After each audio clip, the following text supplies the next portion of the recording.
Hi and welcome to Reporters Plus. It's a tough job in an often dangerous environment, and those working in the industry are having trouble finding new recruits. Here in France, the fishing sector often has to rely on foreign workers, like in Brittany, where there are 500 fishermen of Senegalese origin boarding boats to bring fish to market. They came here because the industry is in crisis in their own home country because of overfishing and poverty. But they retain links with Senegal by sending money home to their families and returning to visit. This film, Fishing Far From Home, is by Bertrand, Dévé and Sébastien Daycard-Heid.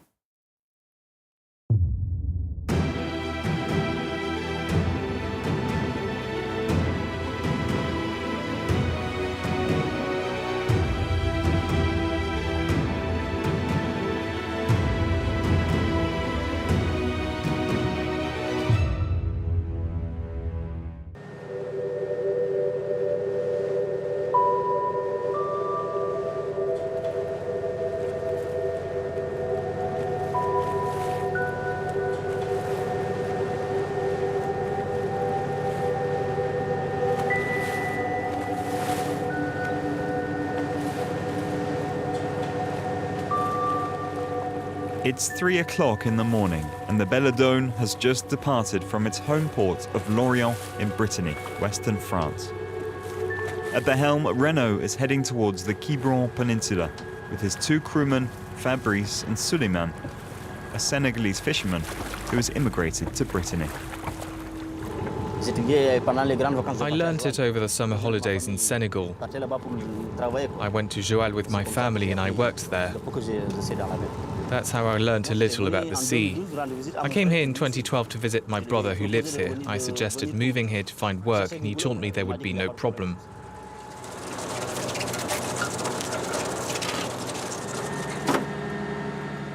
I spent 3 months in France looking for work.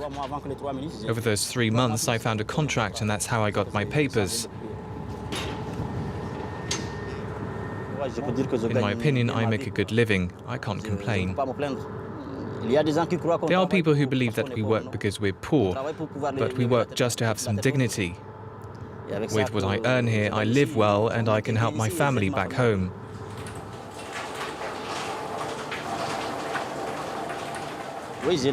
I do get homesick. It's normal because my family are over there. I still get a bit sad now and then. I left Senegal to have an adventure, and sooner or later, I will go back.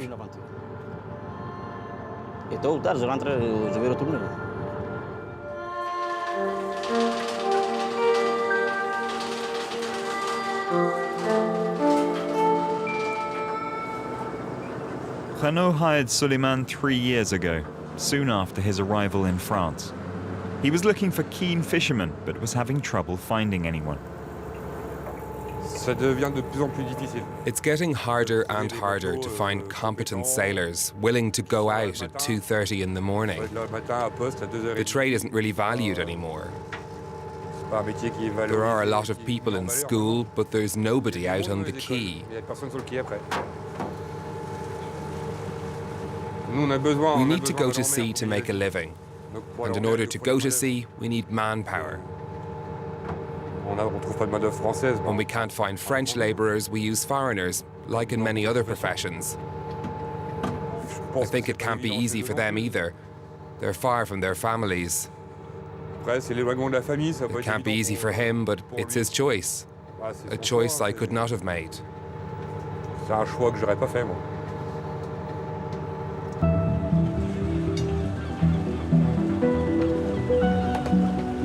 There are now more than 500 Senegalese fishermen working on Breton trawlers.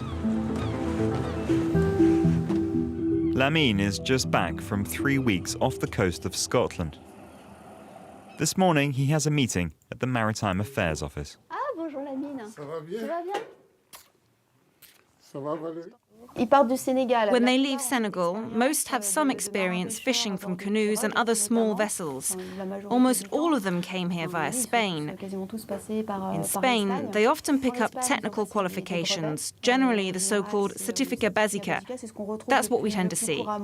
So you send the money by Western Union to your family?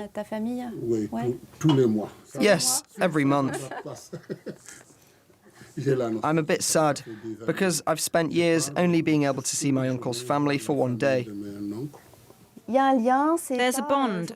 I don't know what their life is like because I don't necessarily ask questions, but those who want to talk do. I think it does them good to see a person who listens to them at a crucial point in their lives. They might only be brief moments, only 10 or 15 minutes, but it's like a little oasis for them here.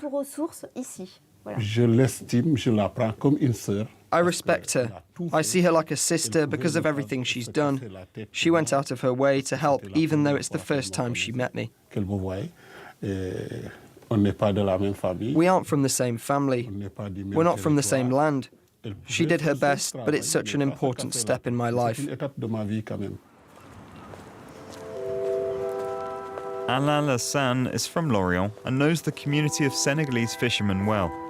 He's launched several initiatives through his Fishing and Development Association to help non-industrial fishermen in Senegal.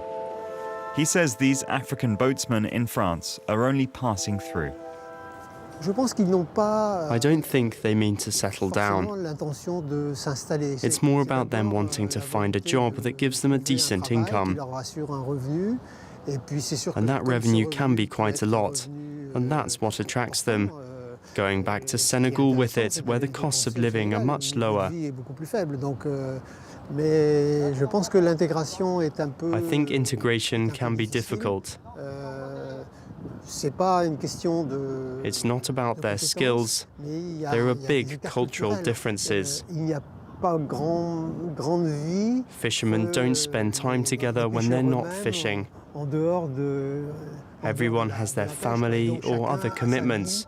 So integrating outside the workplace is difficult. The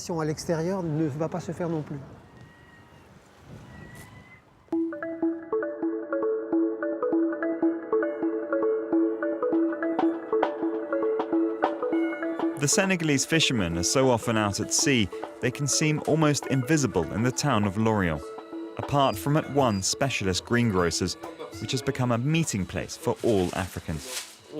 All the Senegalese families are here due to fishing. These are the so-called housewives. They make meals, they invite each other over, they spend their time together. Hey, how are you? Good, and you? I need some chili. I don't have any. You don't have any chili? No, I only have chili paste like this. You might hear somebody speak your language. There's a connection. People get to know one another. It's like Africa here, actually. Everyone meets each other. These are open people. They know what's going on.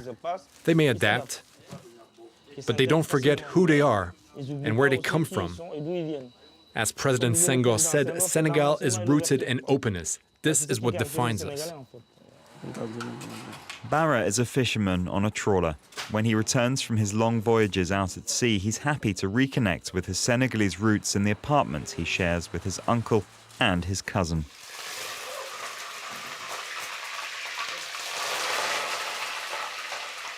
We don't spend a lot of time on solid ground here. We spend 24 days out at sea and 1 week at home, so we try to make the most of the week we're at home. Out at sea, you eat French things because the cook is French. We don't have any time to cook the Senegalese way, which takes between 1 and 2 hours.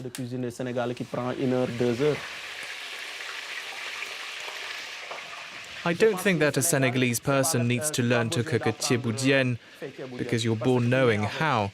When you're born, it's in front of you, so you don't need to learn how. I started sailing at 14 or 15 years old. It's not like here. There's no equipment apart from a compass.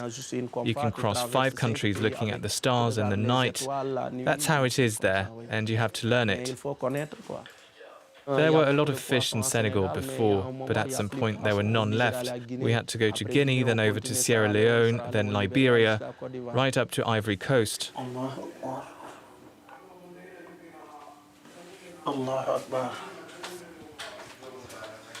In 2006, I went to Spain. I did 11 days at sea before reaching Tenerife. 11 days with 120 people on a tugboat. It was dangerous with the bad weather. It took me 11 days to get to Tenerife. I then tried my chances here in Lorient.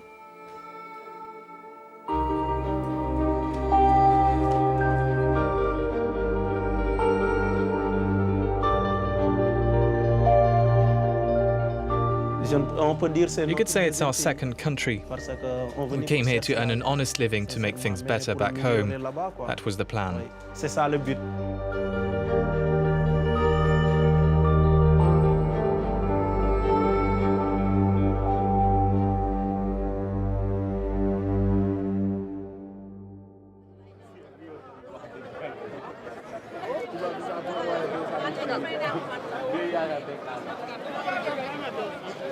Bara, Suleiman and Lamine share one thing in common.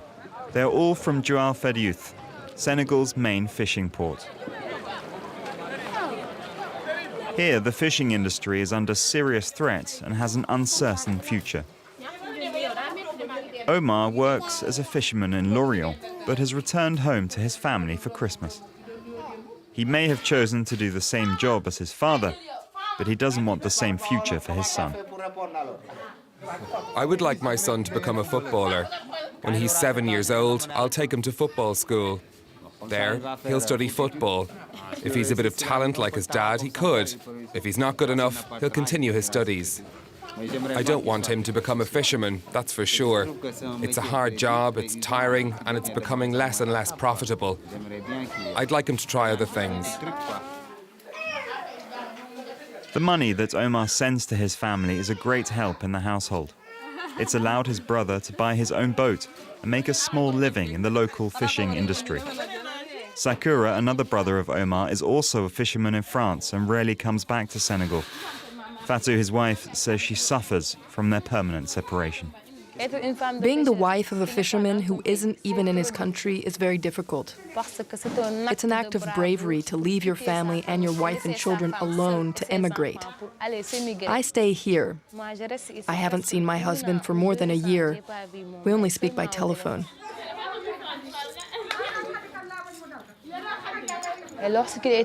When he was here, he couldn't help anyone because he needed help.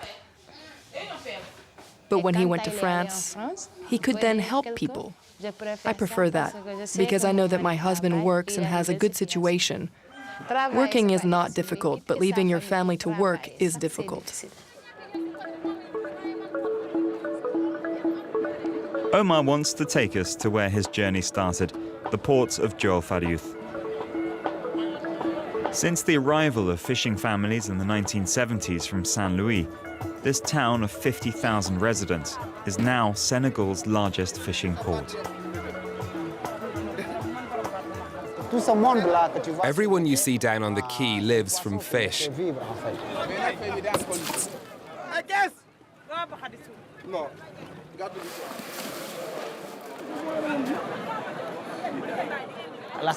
Sardinellas are not only the fish we find the most, but they also keep a good number of people alive here.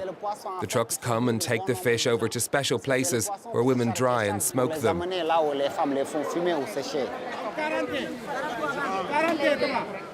We've all noticed how much the fish stocks have decreased. There used to be sardinellas everywhere, especially at this time of year. I see the situation getting worse and worse. It makes me really sad, because I was born here. I know the history of the city. I know how the situation has evolved, and I know how much fish means to this city. I know how much families depend on it. If I look at the situation now, I have a lot of questions. Like, I wonder what will happen to these kids learning how to fish in 15 years. Non-industrial fishing is vitally important for many Senegalese people. More than 20,000 canoes go out fishing every day on the 700 kilometers of the Senegal coast. Overexploitation is now an issue, that worries many fishmongers. These people who you see here come from all over Senegal, from the countryside. We also have other Africans. We have people from Burkina Faso, Guinea and Mali as well. They go out fishing, stay the night out there, fish the next day and come back without earning anything. Sometimes you see people who go out fishing for 15 days, come back and haven't earned anything. Dare we say it, but right now our sea is dead. It's dead because we have been fishing out of control for years.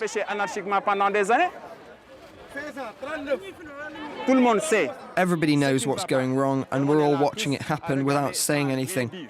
We know the fishing techniques which are not good. We're right here and we're still doing nothing.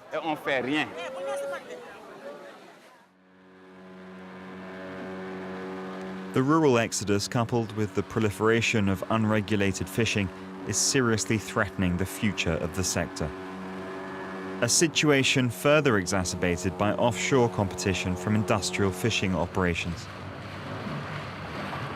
A young fisherman shows us trawlers owned by companies backed by Asian capital and flying the Senegalese flag. They are slowly encroaching on the territory of the local fishermen and putting huge pressure on fish stocks in the area. Either because it can't or it lacks the political will, the government has barely put any pressure on the operations of these boats, who are often accused of under-declaring the amount of fish they've caught.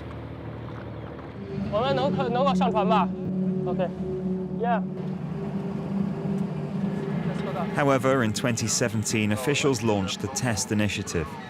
They authorized Greenpeace to carry out checks on trawlers by verifying the reported cargo, the size of the fish being caught, and the mesh size of the nets. Okay, c'est l'image là qui m'intéresse. 5,49. 52. 52. Captain, you passport. More than half of the boats checked were in breach of the rules.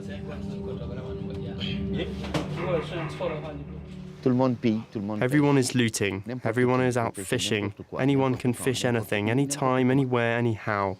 It's just not sustainable. Now what should we do? Do we want to move towards protecting the resources for unregulated fishermen, because that's in our interest? Our fishermen are turning into refugees and heading for your countries, because there are no more resources left. Before I was a minister, we were allowed to catch a 20-centimetre grouper fish. So we introduced the notion of allowed market size, so that the grouper could reproduce once without being fished. That was 42 centimetres. We shouldn't have the right to catch a fish which has not reproduced at least once. If you take sheep farmers, for example, they won't kill a sheep which is carrying a lamb. Why do we then have the right to kill a grouper which is carrying a baby?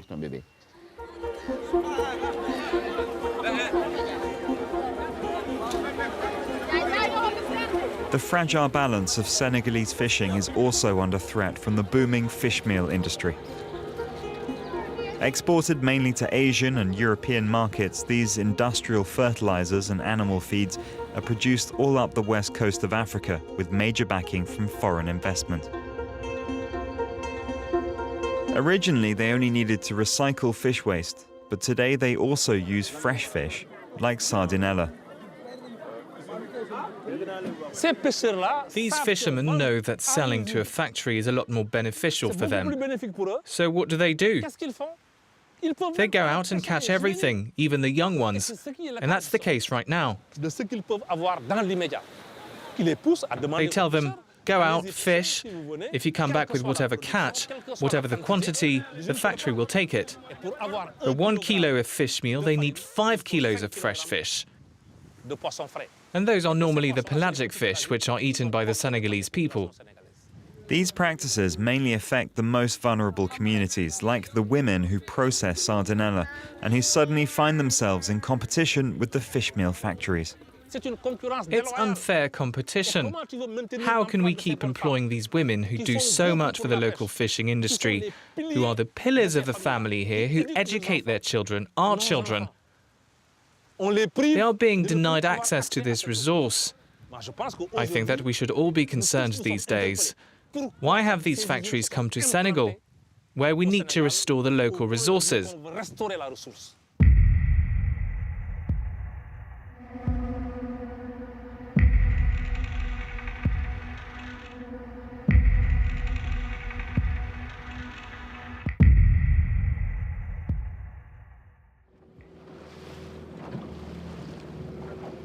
demal si moom tuuti ma xool may ma biscuit waay daa jeex boo ko andiwuloon du baax de.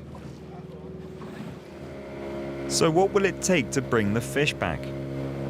Former fisherman Karim Sal has created a PMA, a protected marine area, in a bid to preserve these precious resources.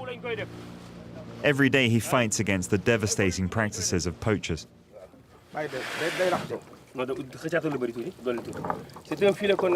These are what we call working nets. They catch everything. They're really bad nets. These people have tried to fish just outside the PMA. One net here and another behind it with a smaller net inside. If the fish come in here, it's okay, but they can't go back out. All the fish coming through these nets are caught. They put it right beside the PMA because they know that any closer will get them in trouble. They put it at the exit of the PMA because the fish move around freely. They say we shouldn't go above the 250,000 tons of sardinellas a year. If we go past that, we are fishing out of our stocks. In Joal alone, they fish around 150,000. That means all species of fish are now overexploited in Senegal.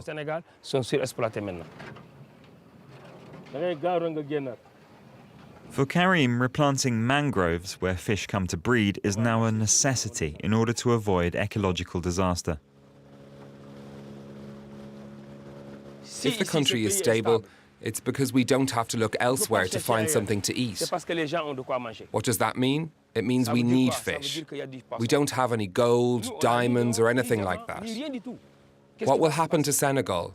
We will end up eating each other because there'll be nothing left to eat.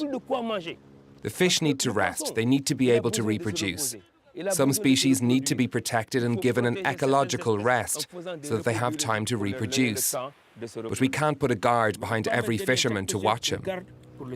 We need to make these fishermen responsible. And these fishermen must also know that we were bequeathed this by our parents, and we must in turn bequeath it to our children. If that is in the minds of people and they understand it, it will be easier to manage these resources. That's the only solution. It may last 3, 4, or 5 years, and we may have to tighten our belts, but it would benefit future generations.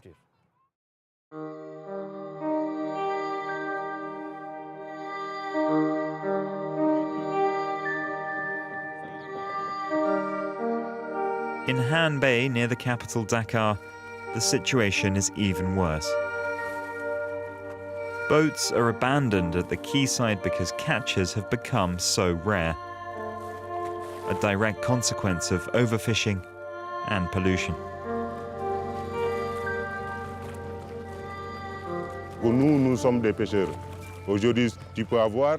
We're fishermen. Today you might have a catch, tomorrow nothing, but you still have to go out. Last night we found nothing, we caught nothing. We went almost 80 kilometers, over 80 kilometers.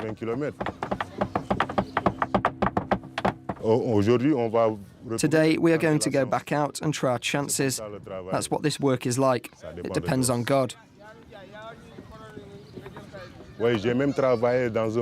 I even worked at the port of Valencia. They said I needed qualifications. I had qualifications, but I didn't have a residency permit. They threw me out, and now I'm here. My son stayed over there with his mother. Even if you're in a country for 10 years, you can't get a permit to work, and it's a waste of time. The young are desperate and dream of one thing alone: leaving the country and going to Europe, without realizing the serious risks involved in crossing the sea. All the time there are people who want to leave. For some of them, you can't say anything to persuade them. When they go and see for themselves, that's when they understand what you told them all along. Every time they go out at sea, they find no fish. They don't find anything. This is why young people are being forced to leave and migrate illegally. Many young people have died. Last year, we had a friend who died. His name was Mahada, and he died in Libya. But the young will leave. It's the same for me, the same for my older brother. We will all leave.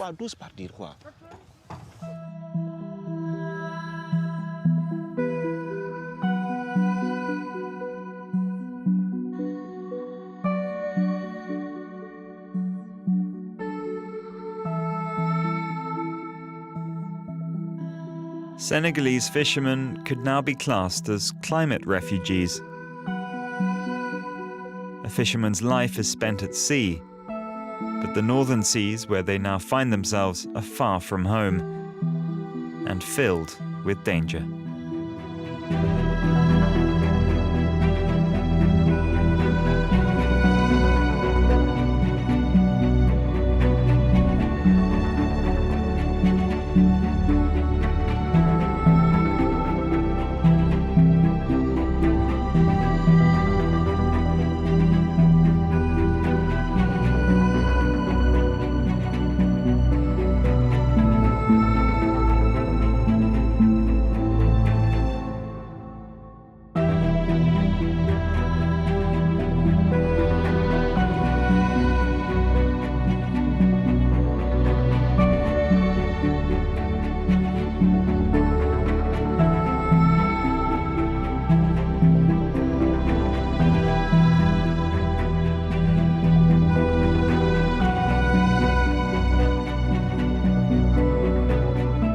From Bertrand, Dévé and Sébastien Daycard-Heid.